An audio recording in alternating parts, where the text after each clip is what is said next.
तेव्हाच्या सरकारने एक माफक स्वरूपामध्ये मला वाटतं एकराची अट घालून कर्ज माफी केली होती. आम्हाला कर्जमुक्तीची आमची मागणी होती. करता करता एवढे दिवस निघून गेले आणि त्याच्यानंतर पुन्हा हा विषय शिवसेनेने तर उचललाच आणि त्याबरोबरीने शेतकरी सुद्धा एकजुटीने सोबत उभा राहिला. शेतकरी आणि शिवसेना एकत्र आल्यानंतर कर्जमुक्ती ही फॅशन मानणाऱ्या मानसिकतेच्या लोकांना शेतकऱ्यांना कर्जमुक्तीची घोषणा करावी लागली. एक मोठा ऐतिहासिक निर्णय नक्कीच आहे. महाराष्ट्राच्या इतिहासामधला हा मोठा निर्णय आहे. त्याच्याबद्दल मी मुख्यमंत्र्यांना धन्यवाद पण दिलेले आहेत. काल मी ज्या विभागामध्ये गेलो होतो त्या विभागातल्या लोकांचं मी कौतुक करायला गेलो होतो. त्यांना खरं म्हणजे मी महाराष्ट्रातल्या तमाम शेतकऱ्यांच्या वतीने धन्यवाद द्यायला गेलो होतो. ते शहर म्हणजे पुणतांबा, ते गाव म्हणजे पुणतांबा.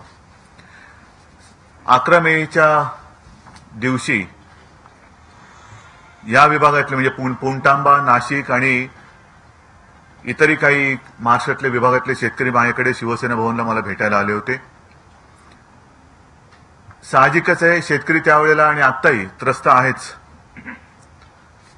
आणि तेव्हा त्यांनी एक वेगळी कल्पना म्हणा किंबहुना एक आंदोलनाचं स्वरूप माझ्यासमोर मांडलं आणि त्यांनी सांगितलं की उद्धवजी, आता आम्ही थकलेलो आहोत, आमच्यात आता त्राण राहिलेलं नाहीये, कारण हंगाम सुरू होतोय, कर्जाचा डोंगर डोक्यावरती आहे, कर्जा मागून कर्ज घ्यायचं तरी किती आणि फेडायचं तरी कसं. त्याकरता आम्ही असं ठरवलं की यावेळेला संपच करायचा, पेरणीच करायची नाही, सगळं उत्पादन बंद. आणि मी त्यांना सांगितलं की शिवसेनेचं अभियान सुरू होते, मी कर्जमुक्त होणार. 19 तारखेला शिवसेना नाशिकला एक छोट्या स्वरूपामध्ये त्याला काय म्हणा, एक अधिवेशन म्हणा किंवा प्रातिनिधिक स्वरूपाचा आम्ही तो छोटा मेळावा घेतला एका हॉलमध्ये. तिथेही मी त्यांना बोलवलं. परंतु 11 तारखेलाच मी सांगितलं होतं की तुम्ही जे काही कराल त्याच्यात शिवसेना उघडपणाने तुमच्या सोबत राहील, बरोबर राहील. आणि त्याप्रमाणे शिवसेनेने आपलं वचन पाळलं. मी त्या शिवसैनिकांना सुद्धा धन्यवाद देतोय की त्यांनी या शेतकऱ्यांना त्या अभूतपूर्व त्यांच्या आंदोलनामध्ये साथ दिली, सोबत दिली. आणि त्याचाच हा परिणाम म्हणजे कर्जमुक्तीची घोषणा. कर्जमुक्तीची घोषणा झाल्यानंतर आनंद आहे. मुख्यमंत्र्यांनी जी काही आकडेवारी जाहीर केलेली आहे आमच्याबरोबर सुद्धा चर्चा झाली. दरम्यानच्या काळामध्ये कर्जमुक्ती होईपर्यंत तातडीने शेतकऱ्याला 10,000 रुपये द्यावी अशी मागणी शिवसेनेच्या वतीने दिवाकरजी राऊतांनी केली. ती सुद्धा मागणी मान्य झाली. मग नंतर एक लक्षात असं आलं, 10,000 देताना किंबहुना शेतकऱ्याने घेताना काही अटी टाकण्यात आल्या आणि या अटी एवढ्या जाचक होत्या की त्या वाचल्यानंतर कोणाला ते मिळतील की नाही किंबहुना ते घ्यायला कोणी धजावेल की नाही अशा परिस्थितीच्या अटी होत्या आणि त्या अटी शिवसेनेने काढायला लावल्या. मग प्रश्न आला कर्जमुक्तीचा. कर्जमुक्तीच्यासाठी सुद्धा शिवसेनेसोबत सरकारने म्हणजे भारतीय जनता पक्षाने सुद्धा आणि त्यांच्या मंत्र्यांनी चर्चा केली. निकष काय असावेत, काय नसावेत याच्यावरती चर्चा झाली आणि बऱ्याचशा सूचना त्यांनी मान्य केल्या. काही गोष्टी ज्या आमच्या होत्या सूचना त्या मला असं वाटतं अजूनही आम्ही पाठपुरावा करून त्यांच्याकडनं आम्ही करून घेऊ. विशेषतः कालच्या विभागात मी जे गेलो होतो तो विभाग आजही नाही म्हटलं तरी अस्वस्थ आहे. नगर नाशिकचा जो पट्टा आहे तो अजूनही अस्वस्थ आहे. मराठवाडा विदर्भातला खूप मोठा पट्टा जो माझा गोरगरीब शेतकरी आहे त्याला या घोषणेनंतर, या निर्णयानंतर दिलासा मिळालेला आहे, त्याच्याबद्दल मी समाधान नक्कीच व्यक्त करतो. परंतु कालचा जो पट्टा मी फिरलो त्या पट्ट्यामध्ये 2-3 गोष्टी आहेत त्या आम्ही मुख्यमंत्र्यांबरोबर बोललेलो, त्याचाही पाठपुरावा करू. या 2-3 गोष्टी म्हणजे, एक तर हा निर्णय घेतल्यानंतर तातडीने एक अभ्यास गट करायला पाहिजे आणि हा अभ्यास गट गृहपाठ करणारा नसेल. हा त्याच्यात काही मंत्री असतील, मग ते दोन्ही पक्षाचे, शिवसेनेचे असतील, भाजपचे असतील, काही अधिकारी असतील आणि हे एक अंदाज घेतील की बाबा ह्याचा नेमका फायदा किती जणांपर्यंत होतोय. हा जो पट्टा मी म्हटलं अस्वस्थ आहे, त्यांची नेमकी मागणी काय आहे. कारण तिथे जे काही मी काल फिरलो त्याच्यात महत्वाची मागणी जी आहे की ज्या मागणीसाठी, न्याय हक्कासाठी तिथल्या शेतकऱ्यांनी आंदोलन केलं. त्या आंदोलनामध्ये त्या शेतकऱ्यांना तर जबरदस्त मारहाण झालेलीच आहे, परंतु त्यांच्यावरती गंभीर स्वरूपाचे गुन्हे दाखल केले गेलेले आहेत. हे गुन्हे तात्काळ मागे घेतले गेलेच पाहिजेत. ही केवळ त्यांचीच नाही तर शिवसेनेची सुद्धा मागणी आहे. आणि मग त्यांच्याशी बोलताना मला आणखीन 2-3 गोष्टी ज्या त्यांच्याकडनं कळल्या त्या ह्याच आहेत की ते तारखेची एक गोष्ट आहे. जून 2016 ही सरकारने जाहीर केलेली तारीख आहे. त्यांचं म्हणणं आहे 2017 करावी. हे त्यांच्याबरोबर बोललं पाहिजे. त्याच्यानंतर नियमितपणाने जे कर्ज परतफेड करतायत, जे थकबाकीदार नाहीयेत पण प्रामाणिकपणाने जे त्यांना करता येणं शक्य आहे ते करतायत. सगळाच शेतकरी हा प्रामाणिक आहे आणि ज्याला ज्याला हे परतफेड करणं शक्य आहे तो करतोय. तो काय मुद्दाहून अडून ठेवत नाहीये कर्ज. परंतु तरी सुद्धा काही करून जे नियमितपणाने कर्ज परतफेड करतायत त्यांना जी रक्कम दिली जाणार आहे सरकारकडनं त्याच्यात वाढ व्हावी, अशा प्रकारच्या काही मागण्या आहेत. आणि त्याच्याबद्दल मला असं वाटतं की आम्ही सरकारकडे हा आग्रह धरून ते करायला लावणारच आहोत की तातडीने एक अभ्यास गट करून या सगळ्या शेतकऱ्यांसोबत बोलून त्यांच्या समाधानाच्या जास्तीत जास्त आपल्याला जवळ किती जाता येईल हा प्रयत्न करावाच लागेल आणि तो केला गेला पाहिजे. दुसरी गोष्ट अशी की आकडेवारी. दरवेळेला आकडे तोंडावरती टाकले जातात की याचा 40 लाख शेतकऱ्यांना फायदा होईल, बरोबर ना. आता देशभरामध्ये 2 कोटी लोकांनी गॅस कनेक्शन परत दिली. तुमच्या बघण्यात कोणी आले असेल तर मला माहिती नाही, पण हे आलं पाहिजे. कारण का शेवटी पंतप्रधान सांगतात, मुख्यमंत्री सांगतात तेव्हा त्यांच्याकडे येणाऱ्या माहितीच्या आधारावरती ते बोलत असतात. ही माहिती देणारे मुद्दामून चुकीची माहिती देतात असं माझं काही आक्षेप नाहीये, परंतु गैरसमज होता कामा नये. आपण एका भ्रमामध्ये राहता कामा नये की अरे 40 लाख शेतकऱ्यांना आता कर्जमुक्त व्हायचा हा क्षण आलेला आहे. खरंच 40 लाख होत आहेत का? आणि म्हणून मला असं वाटतं की ज्या संस्थांच्या मार्फत 40 लाख आकडा जिथून आलेला आहे त्या आकड्याची वर्गवारी ही कळली पाहिजे की कोणत्या गावात किती, नेमके कोण. कारण आतापर्यंतची जी परिस्थिती होती की कर्ज थकलं की बँकांचे काही लोक, बँकांचे अधिकारी, पतसंस्थांची लोक ही शेतकऱ्याच्या घरावरती जाऊन कागद चिकटवायचे, नोटीस लावायचे आणि गावात आपली आबरू जाऊ नये किंवा आबरू गेली त्या एका व्यथेतून शेतकरी आत्महत्या करायचे किंवा करतात. ही सुद्धा एक वस्तुस्थिती आहे. म्हणून मला असं वाटतं एवढी जर का तुमच्याकडे माहिती आहे की जर जो थकीत आहे त्याच्या दारावरती जाऊन तुम्ही नोटीस लावत होतात. मध्यंतरी तर धाराशिवमध्ये मी सांगितलं होतं आंदोलन करायला, एक विचित्र फतवा काढला गेला होता, थकबाकीदाराच्या घरासमोर जाऊन ढोल वाजवा. आणि मी सांगितलं होतं असं जर कोणी केलं तर तिथल्या तिथे त्याला काय त्याचं वाजवायचं ते वाजवा आणि अशा बँकेच्या किंवा संस्थांच्या अधिकाऱ्यांच्या घरावरती जाऊन ढोल वाजवा. हा माझ्या शेतकऱ्याचा अपमान मी सहन नाही करणार. तर ही म्हणजे थोडक्यामध्ये तुमची यंत्रणा एवढी आहे ना सज्ज, तर आम्हाला यादी द्या कुठल्या गावात किती शेतकऱ्यांना या आपल्या घोषणेचा फायदा होणार. कारण ह्या निर्णयामध्ये शिवसेना सुद्धा सामील आहे. शिवसेनेचं दडपण नसतं तर जे मी आधी सांगितलं की शेतकरी कर्जमुक्ती ही फॅशन मानणाऱ्या मानसिकतेच्या लोकांना कर्जमुक्ती करायची होती का? आणि शेतकरी एकवटला, शिवसेना त्याच्या पाठी उभी राहिली म्हणून आणि म्हणूनच हे शक्य झाले तर सत्य. श्रेय घेण्याचा जरी माझा प्रयत्न नसला तरी वस्तुस्थिती ही अशी आहेच. आणि म्हणून आमचा आग्रह हाच राहील की लवकरात लवकर नेमक्या किती शेतकऱ्यांना आपण 7/12 कोरा करणार आहोत त्याची वर्गवारी विभागवार आम्हाला मिळाली पाहिजे. बँकेच्या बाहेर नोटीस यादी. हा, आणि बँकेने सुद्धा जसं तुम्ही नोटीस पूर्वी लावायचं तसं ती एक यादी करावी ना, तिकडे त्यांनी यादी लावावी की बाबा ह्या आमच्याकडे एवढे खातेदार आहेत, त्यांचं एवढं हे आम्ही मोकळं करू शकतो, त्यांनी यावं. आणि मी तमाम शिवसैनिकांना पण सांगणार आहे की तुम्ही सुद्धा आपापल्या गावागावात, खेड्यापाड्यात जसं आंदोलनाला उतरलं होतात तसंच आता शेतकऱ्यांच्या मदतीला उतरा. कोणी बँकेचा अधिकारी किंवा इतर कोणी त्याला या काम त्याच्या न्यायासाठी नडत असेल, अडवत असेल तर तो नडणं अडवणं कसं सोडवायचं हे तुम्हाला कळतं. ते ताबडतोब तिकडे लक्ष घालून त्याला न्याय मिळवून द्या. शिवसेनेचे खासदार, आमदार, सगळे लोकप्रतिनिधी याच्यामध्ये उपस्थित राहतील. मी सुद्धा स्वतः फिरणार आहे. आज मी मुंबईला गेल्यानंतर पुन्हा 29 तारखेला मराठवाड्यात येतोय. मराठवाड्यामध्ये पुन्हा मी 1 दिवसाचं एक हे करणार आहे. काल जसं मी शेतकऱ्यांशी भेटत बोलत आलो दरमजल करत, तसं 29 तारखेला मी नांदेड ते संभाजीनगर येतोय आणि ह्याच्यामध्ये सुद्धा शेतकऱ्यांना काही भेटणार आहे. परंतु ह्या ज्या काही मी 2-3 गोष्टी सांगितल्या की एक पहिली गोष्ट म्हणजे अभ्यास गट, त्यातनं खरंच किती लाख शेतकरी हे आपल्याला कळलं पाहिजे, नेमके कोण आहेत हे कळलं पाहिजे. त्याच्यानंतर ज्या शेतकऱ्यांचं समाधान झालेलं नाही त्यांचं समाधान करण्यासाठी आपण जास्तीत जास्त त्यांच्या मागण्यांच्या जवळ जायला पाहिजे. ह्या अशा काही गोष्टी आहेत आणि मला असं वाटतं की एक चांगली सुरुवात झालेली आहे. त्याच्यामध्ये जिथे जिथे शक्य असेल तिथे सुधारणा ह्या केल्या गेल्या पाहिजेत.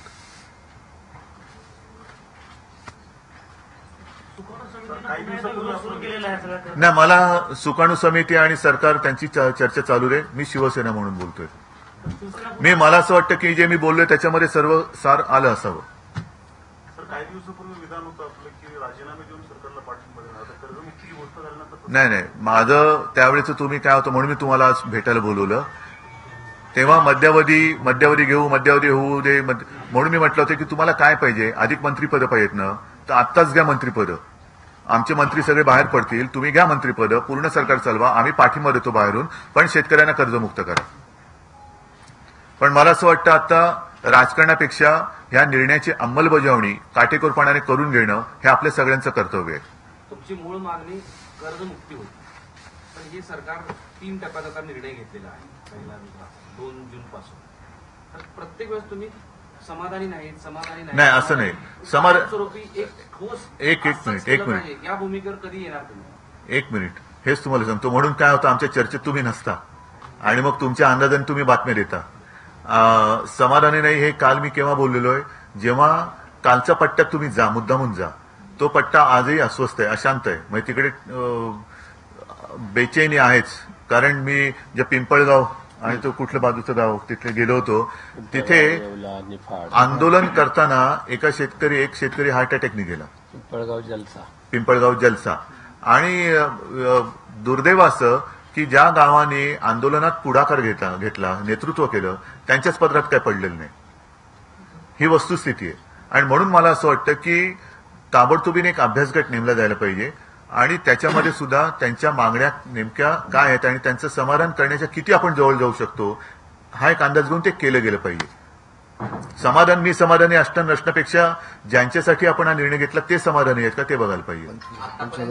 आघाडीची सरकार ज्यावेळेस पाहिली त्यावेळेस त्याचा जो निर्णय आला आणि दुसऱ्या दिवशी पेपरमध्ये ज्यावेळेस जाहिरात आली त्यावेळेस दोन्ही पक्षाचे सिम्बॉल किंवा चिन्ह दिसत होती. मात्र आता कर्जमाफीच्या मुद्द्यावरून भाजपा स्वतः कर्जमाफी केली असं दाखवतंय. त्यात शिवसेनेचा कुठलाही उल्लेख किंवा कुठल्याही धनुष्यबाणाचं ह्याचं कारण त्यांना सांगावं लागतंय, आम्हाला सांगावं लागत नाही. आम्हाला ज्याला माहिती सैनिक त्यांच्या मागणीसाठी लढतो दिला आणि सकाळ की शेतकऱ्यांना साले बोलणारे, कर्जमुक्ती फॅशन मानणारे, अशा मानसिकतेच्या लोकांकडनं कर्जमुक्ती शिवसेनेने करून घेतली. 25,000 दिल्लीतल्या भाजप नेत्यांशी बाळासाहेबांसारखे आपले संबंध सुरळीत. मला वाटतं आता विषयांतर करूया नको या विषयावरती सुद्धा तुम्हाला खूप इंटरेस्ट आहे सगळ्या. मी विषयांतर करूया नको का, कारण हा शेतकऱ्यांच्या जीवन मरणाचा प्रश्न आहे. त्याच्यामुळे मला वाटतं कृपा करून आपण याला विषयांतर न करता केवळ मी आपल्याला विनंती करतोय की आपले सुद्धा प्रतिनिधी गावोगावी आहेत. कृपा करून ही माहिती व्यवस्थितपणाने लोकांसमोर आणली पाहिजे की जेणेकरून मी म्हणतो सरकारवरती मी आता आरोप करत नाहीये. मी असं म्हणतो की सरकारने जी आकडेवारी दिलेली आहे ती त्यांच्या यंत्रणेतून आलेली आहे. त्याच्यात कुठे कोणाची फसगत होऊ नये. आपल्याला शेतकऱ्याला बघायचंय, शेतकऱ्याला जपायचंय. म्हणून जर निर्णय घेतलेलाच आहे तर तो निर्णय त्याचा लाभ हा त्या शेतकऱ्याला करून देणं हे मला वाटतं तुमचं माझं सगळ्यांचंच काम आहे. या निर्णयावर तुम्ही खुश आहात का? आताच्या स्थितीवर तुमचं एक मत काय आहे? कारण ऐन वेळेला निरोप दिला आणि सकाळ सकाळ आपल्याला मी त्रास देतोय. पण उत्तर कोणत्याही प्रश्नाचं मागणी चूक आहे. सर, या निर्णयाचा लाभ 100% शेतकऱ्यांना होणार नाही. जवळपास होणार नाही. हो, मग उर्वरित शेतकरी जे राहतात मी हेच बोललो ना आता. तुम्ही शिवसेना म्हणून काय करणार? मग हेच मी तुम्हाला सांगितलं ना आता. शिवसेना म्हणून मी तुमच्याशी बोललो आणि त्याच्यावरती मी मला काय मांडायचं ते मांडलं. मुख्यमंत्र्यांनी सांगितलं की 90% शेतकऱ्यांना या कर्जमाफीचा लाभ होणार आहे. हेच प्रत्यक्षात 2016 जून 2016 नंतर जी कर्ज प्रकरणं झाली ती पुन्हा करून घेतली शेतकऱ्यांनी. बँकेकडून लगेच घेतले, भरले किंवा व्हिडिओशिप करून घेतलाय किंवा सावकारी कर्ज असेल, नातेवाईकांकडून उसनवारी असेल किंवा आपल्याकडे त्रास होऊ नये पुढच्या काळामध्ये आपल्या एनपीए मध्ये जाऊ नये वगैरे वगैरे ते सांगत असतात अधिकारी. तर जवळपास 50-60% 50 ते 60% संख्या आहे असं करमाडच्या शाखेतून आम्हाला कळालं. म्हणजे सगळीकडे माझ्याकडे पण काही गोष्टी आलेल्या आहेत, बरोबर तुमचं. तर अशी आहे. तर मुख्यमंत्री असं का वारंवार सांगतात की 90%? बघा, एक गोष्ट तुम्हाला सांगतो, काय झालेलं आहे की मधल्या काळामध्ये आपल्याला सगळ्यांना माहिती आहे की 2, 3, 4 वर्ष सातत्याने दुष्काळ आणि नापिकी यांनी शेतकरी त्रस्त झाला होता. आणि म्हणून मी म्हटलं ना की शिवसेनेला सांगावं लागत नाही, ते एवढ्या करता की त्या काळात सुद्धा शिवसेना पक्ष म्हणून, संघटना म्हणून दुष्काळग्रस्त शेतकऱ्याच्या मागे ठामपणे उभी राहिली. मग शिवजल क्रांती असेल, त्यांच्या मुलामुलींचे सामुदायिक विवाह सोहळे असतील, अगदी संभाजीनगरमध्ये सरकारी ज्या काही योजना त्यांच्यासाठी होत्या त्याच्यात लोकवर्गणीचा हिस्सा असेल, तलाव केले, अर्जुन खोतकरांनी पण तिकडे बांधारा घातला, अशा बऱ्याच गोष्टी शिवसेनेने केल्या. चारा छावण्या असतील, मग आपण मध्ये त्यावेळेला टँकर दिले, चारा पुरवला, बऱ्याच गोष्टी केल्या. आणि नंतर मग काय झालं, गेल्या वर्षी पीक पाणी चांगलं झालं. म्हणजे 3-4 वर्षाच्या दुष्काळानंतर मध्ये त्याच्यात पुन्हा गारपीट आली या नाशिक वगैरे भागामध्ये. दुष्काळाच्या चक्रानंतर पीक पाणी बरं झालं. शेतकरी जरा कुठे सुखावत असताना नोटबंदीचा फटका त्याला पडला. आणि या नोटाबंदीचा फटका त्याला पडलाच, कोणी किती मानो न मानो. कारण मी हेच सांगतोय की गेल्या आठवड्यात जेव्हा मी शेगावला गेलो होतो तेव्हा तिथल्या वृत्तपत्रातच बातमी वाचली होती की रोखीच्या तुटवड्यामुळे तुरीचे चुकारे लांबले. आता रोखीचा तुटवडा, पाण्याचा दुष्काळ हा नैसर्गिक आहे. रोखीचा दुष्काळ कसा काय होऊ शकतो? आतापर्यंत काय नव्हतं, रोखीचा तुटवडा निर्माण झाला. जिल्हा बँकेमध्ये शेतकऱ्याचा पैसा अडवून ठेवला गेला, तो सुद्धा शिवसेनेच्या दडपणामुळे, दबावामुळे तो मोकळा केला. आमची भूमिका हीच आहे. जर समजा तुमच्याकडे म्हणजे सरकारकडे माहिती असेल की जिल्हा बँकेत घोटाळा झालाय, तर घोटाळेबाजांना लटकवा. पण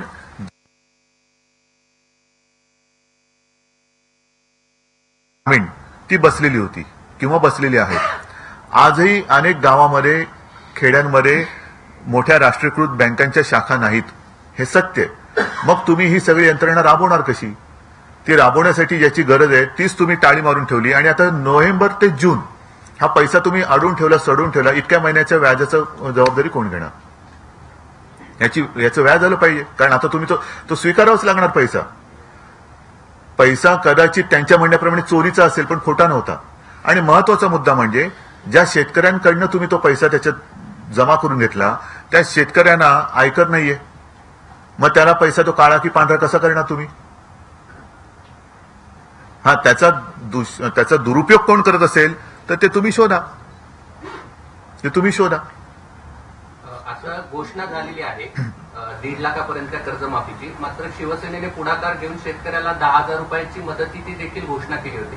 त्याचं पुढे काय आहे? अजून बरेच या सगळ्या गोष्टीवरती आपल्याला म्हणून लक्ष ठेवावं लागेल. हेच मी तुम्हाला सांगण्याचा प्रयत्न करतोय की जसं तुम्ही सांगितलं दत्ता, हाच मुद्दा माझा महत्वाचा आहे की प्रत्यक्ष 40 लाख 90% आणि प्रत्यक्ष किती 2 कोटी कनेक्शन काय ते मी अजून ती जाहिरात नीट नाही वाचली. काय गॅस सबसिडी परत दिली आहे तुमच्या माहितीत किती? 10 लोक आहेत. नाही, मला सांगा ना, संभाजीनगर असू शकतील, कारण पंतप्रधानांनी दिलेली माहिती आहे. त्याचा कार्यक्रम सुद्धा लपून छपून आला. बरोबर ना? म्हणजे हे भ्रमाचा भोपळा नको. आपल्याला नुसतं भोपळा घेऊन गेलो पण तो भ्रमाचा आहे, असा भोपळा नको मला शेतकऱ्यांनी पिकवलेला खरा भोपळा चालेल. सर, मग मुख्यमंत्र्यांना तुम्ही जाब विचारणार का?